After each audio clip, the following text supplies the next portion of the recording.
بسم اللہ الرحمن الرحیم۔ السلام علیکم۔ آپ دیکھ رہے ہیں ڈی ڈی پی انالیٹیکا۔ ایک افسوسناک واقعہ ہے کہ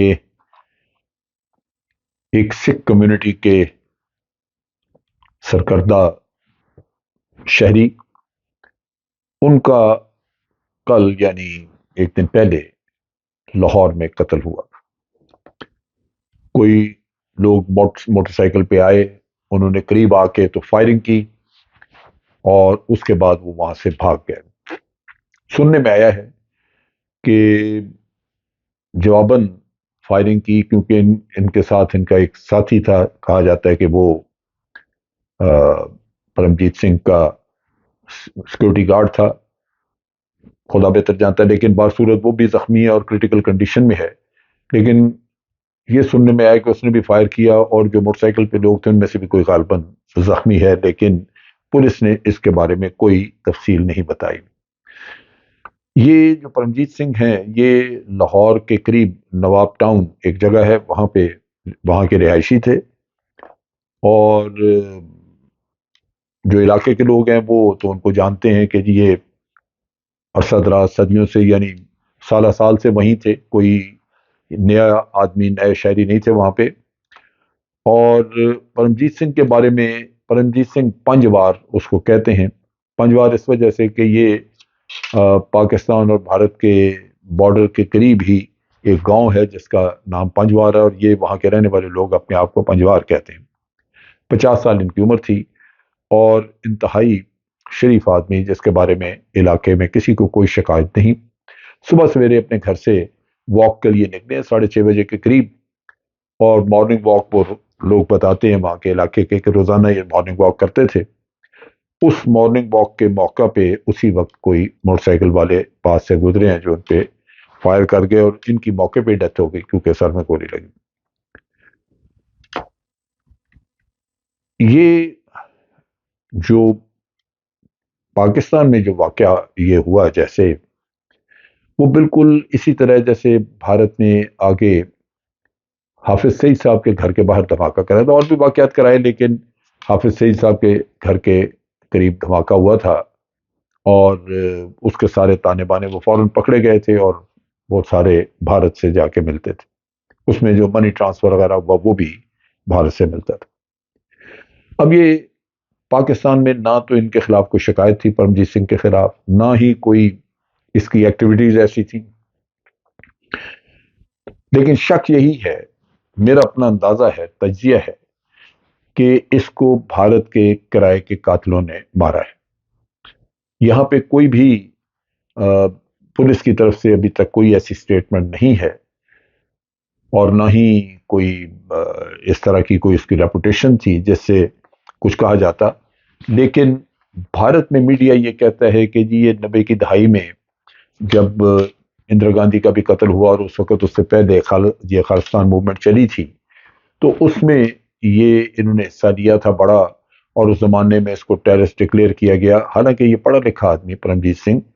یہ ایک بینکر تھا، لیکن اس کو انہوں نے وہاں بھارت میں کہا جاتا ہے کہ جی اس کو ٹیررسٹ ڈکلیئر کیا ہوا تھا۔ اب اگر 1990 یا اس سے پہلے کا اگر کوئی ایسی ایکٹیویٹی تھی، تو کم از کم پچھلے 30-35 سال میں تو پاکستان میں کوئی چیز نہیں نظر آئی اس کی۔ یہاں پہ کوئی اس کی رکھوالی یا کوئی ایسا پولیس کا ریکارڈ، کسی بھی قسم کی کوئی چیز نہیں تھی، وہ اپنی زندگی گزارا تھا۔ در حقیقت اس آدمی کا خاندان جو ہے وہ شٹر ہو چکا تھا۔ جب اس کی جو انڈین میڈیا سے جو اطلاع ملتی ہے وہ یہ ہے کہ یہ بھارت سے کہیں شفٹ کیا اس نے 90 اور وہ 84 کے درمیان، اور جب بھارت نے اس کو ٹیررسٹ ڈکلیئر کر دیا تو اس کے بال بچے کی شامت آ گئی۔ اس کی بیوی جو ہے اس کے اوپر بڑا ظلم وغیرہ ہوا، وہاں پہ اس کی ماں کو اغوا کر لیا گیا۔ یعنی بھارت میں سکھوں کے ساتھ جو کچھ بے انصافیاں اور زیادتیاں ہوتی رہی ہیں وہ اتنی شدید ہیں کہ سکھوں کے اندر اس کا غم و غصہ بہت پایا جاتا ہے۔ جو سکھ آج آپ کو آباد ہوئے نظر آتے ہیں کینیڈا میں، ان میں موسٹلی وہ سکھ ہیں جو کہ جس دن اندرا گاندھی کا قتل ہوا 1984 میں، تو اس وقت ایک رات کے اندر کئی ہزار سکھوں کو قتل کر دیا گیا، ان کی عورتوں کو اٹھا لیا گیا، عورتیں مار دی گئیں، بچے مارے گئے، عورتوں کو ریپ کیا گیا۔ یہ صورتحال تھی جس کی وجہ سے سکھ وہاں پہ اپنے آپ کو غیر محفوظ سمجھتے تھے۔ بھارت کی اپنی آرمی میں بھی بعض سکھ یونٹس نے بغاوتیں کی، ان کو بھی نکال دیا گیا، ان کے بھی کورٹ مارشل ہوئے۔ لیکن سکھوں نے جو عدالتوں میں مقدمے کیے، جن کو وہ جانتے تھے کہ فلاں ہندو ان کے گھروں پہ آگے حملہ آور ہوئے اور ان کو مار دیا، تو ان کے خلاف عدالتوں نے کوئی ایکشن، کوئی سزا نہیں دی، جس کی وجہ سے سکھوں نے یہ محسوس کیا کہ ان کو چونکہ انصاف بھارت میں مل نہیں سکا اور نہ ہی مل رہا ہے اور نہ ملنے کی آگے توقع ہے، تو ان میں سے اکثر لوگ کینیڈا اور برطانیہ وغیرہ شفٹ کر گئے۔ اب ان دونوں جگہوں پہ اگر آج کے حالات میں آپ دیکھیں تو وہاں بہت ایکٹیویٹی ہے۔ کینیڈا میں سکھوں نے وہاں پہ ریفرینڈم کرایا خالصان کے لیے، اور وہاں پہ ان کی ایکٹیویٹی بہت زیادہ ہے، خالصان موومنٹ کے لیے وہ بہت زیادہ کام کرتے ہیں وہاں پہ، اور سکھ کمیونٹی وہاں پہ امیر بھی ہے، خوشحال ہے، اور سیاسی طور پہ بہت باشعور ہے، کیونکہ کچھ سکھ جو ہیں وہ کینیڈین گورنمنٹ، وہ جسٹن ٹروڈو کی گورنمنٹ میں منسٹر بھی ہیں۔ انہوں نے، بھارت نے کینیڈا سے بڑا احتجاج کیا کہ سکھوں کی ایکٹیویٹیز جو ہیں کینیڈا میں وہ ساری بھارت کی سالمیت کے خلاف ہیں، اس کو روکیں۔ اب آپ کمپیئر کریں کہ پاکستان میں اس طرح کی کوئی ایکٹیویٹی نہیں، ایک تو سکھ کمیونٹی یہاں چھوٹی ہے، دوسرے سکھ جو ہیں وہ پاکستان میں پاکستانی سیاست میں حصہ لیتے ہیں، اور وہ اپنے آپ کو وہ خوش ہیں، اور پاکستان میں وہ سمجھتے ہیں کہ ان کو یہاں پہ کوئی پرابلم نہیں، لہٰذا ان کو کوئی ایسی ایکٹیویٹی کرنے کی ضرورت نہیں ہے جس سے کہ ان کی اپنی زندگیاں وہ خراب ہوں یا ان کے بچوں کی اولادوں کی زندگیاں خراب ہوں۔ وہ اپنا کاروبار وغیرہ یہاں کر رہے ہیں، اور بعض لوگ ہماری نیشنل یا پروونشل اسمبلیز وغیرہ میں بھی ممبر ہیں۔ کے پی کے میں تو خاص طور پہ ان کے بڑے کاروبار ہیں، بہت وہاں پہ دکانیں وغیرہ ان کے، اور بہت کچھ ہے ان کے پاس، سو یہ خوش ہیں اپنی جگہ پہ، لہٰذا یہاں یہ ایشو نہیں۔ کینیڈا میں سیاسی طور پہ چونکہ وہ بڑے باشعور ہیں اور کمیونٹی کا سائز بہت ہے، وہاں انہوں نے یہ خالصان موومنٹ جو ہے اس کو بڑا بھرپور طریقے سے چلایا ہوا ہے، اور اس کے بارے میں ان کا اپنا ریڈیو وغیرہ بھی، انہوں نے ٹی وی اسٹیشن، ریڈیو یہ بھی بنا کے رکھا ہو جس پہ وہ باقاعدہ اپنی موقف کو پیش کرتے ہیں۔ لہذا کینیڈین گورنمنٹ نے انڈیا کا وہ جو ان کا احتجاج تھا اس کو مسترد کر دیا، انہوں نے کہا کہ یہ احتجاج، اس کے کوئی تک نہیں بنتا، ہمارے شہری ہیں، ہم اپنے شہریوں پہ کوئی ایسی پابندی نہیں لگاتے کہ جہاں وہ ان کو اظہار رائے کی پابندی ہو، وہ بات نہ کر سکیں، یہ بات کرتے ہیں آپ کا کیا نقصان کر رہے ہیں۔ سو بھارت کو چپ کرنا پڑا۔ دوسری طرف خالصان کی موومنٹ کے سپورٹر جو ہیں وہ انگلینڈ میں بہت ہیں۔ پچھلے دنوں انہوں نے حملہ کر کے، تو جو بھارت کی وہاں پہ ایمبیسی ہے اس کے اوپر انہوں نے جھنڈا بھارت کا اتار کے اپنا خالصان کا جھنڈا وہاں پہ لہرا دیا۔ اب یہ جو چیز تھی یہ خاصی اوفینسو تھی، اور اس پہ بھارت نے بڑا واویلا مچایا، وہاں مار پیٹ بھی ہوئی، اور سکھوں نے کچھ وقت کے لیے ایمبیسی پہ قبضہ بھی کیا۔ لیکن سکھ وہاں پہ اکثر اوقات جمع ہو جاتے ہیں اور مظاہرہ کرتے ہیں بھارت کی ایمبیسی کے باہر، اور خالصان کے حق میں نعرے لگاتے ہیں۔ اب یہ جو صورتحال پیدا ہوئی کہ وہاں پہ جھنڈا بھارت کا اتار کے خالصان کا جھنڈا لہرایا گیا، وہ بھی اس وقت جب کہ برطانیہ کا جو وزیر اعظم ہے وہ ہندو ہے اور بھارت کا رہنے والا ہے، یعنی وہ بھارتی نیاد ہے۔ چنانچہ بہت شکایت، اور بھارت نے ان سے بھی بڑی شکایت کی، احتجاج کیا، لیکن بات وہی ہے کہ ان کے ہاں بھی وہی مسئلہ ہے کہ وہ اپنی آزادی قائم رکھتے ہیں اپنے لوگوں کی، لہذا وہاں بھی کوئی خاص سنوائی نہ ہوئی۔ تو بھارت اب سٹ پٹایا ہوا ہے، سکھ کمیونٹی جو ہے وہ بڑی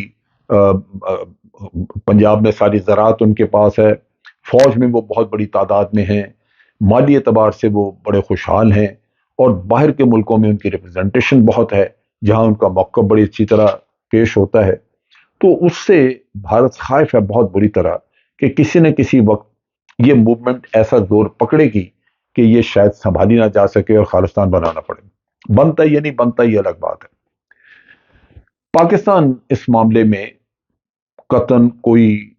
دلچسپی نہیں رکھتا، نہ ہی پاکستان نے کوشش کی ہے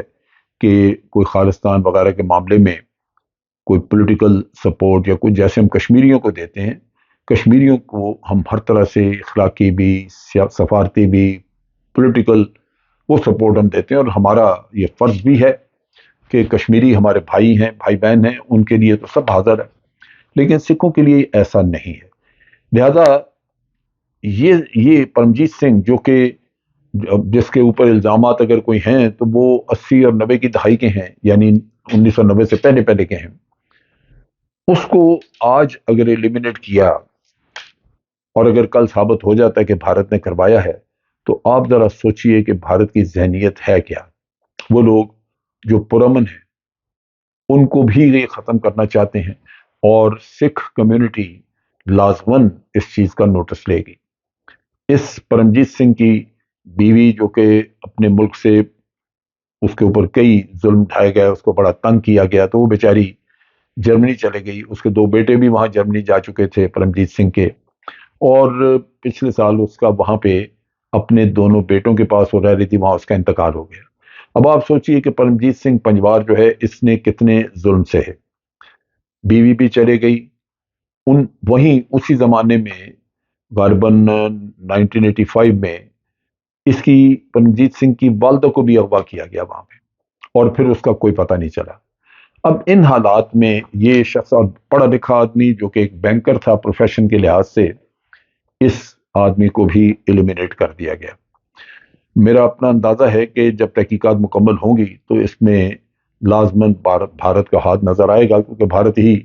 ٹیررزم تو بھارت کے دائیں ہاتھ کا کام ہے، وہ کرتے ہیں۔ تو یہ چیز آپ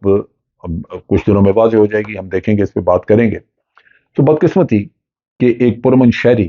وہ اس طرح دہشت گردی کی نظر ہوا، اور پیچھے شاخسانہ اور ساری جو کار فرمائی ہے وہ بھارت کی نظر آتی ہے، کیونکہ ان دنوں سکھ بڑے ایکٹیو ہیں۔ انشاءاللہ کسی وقت یہ جو موومنٹ چل رہی ہے اس کے اوپر ڈیٹیل ویلاگ بھی کریں گے، کیونکہ بھارت میں امرت پال سنگھ جو ہے اس کو بھی انہوں نے پکڑا ہوا ہے، حالانکہ وہ وہیں تھا اور کہا جاتا رہا کہ جی پاکستان بھاگ گیا، وہ وہیں پکڑا گیا بھارت میں، اور وہ بھی یہی خالستان موومنٹ کے لیے بہت کوشش کر رہا تھا کہ خالستان بنانے کے لیے کچھ ایکٹیویٹی کی جائے۔ بصورت انتہائی افسوسناک خبر کہ یہ پرمجیت سنگھ ایک پاکستانی اس طرح دہشت گردی کے نظر ہوا۔ اب تک کے لیے اتنا ہی۔ افواج پاکستان زندہ باد، پاکستان پائندہ باد۔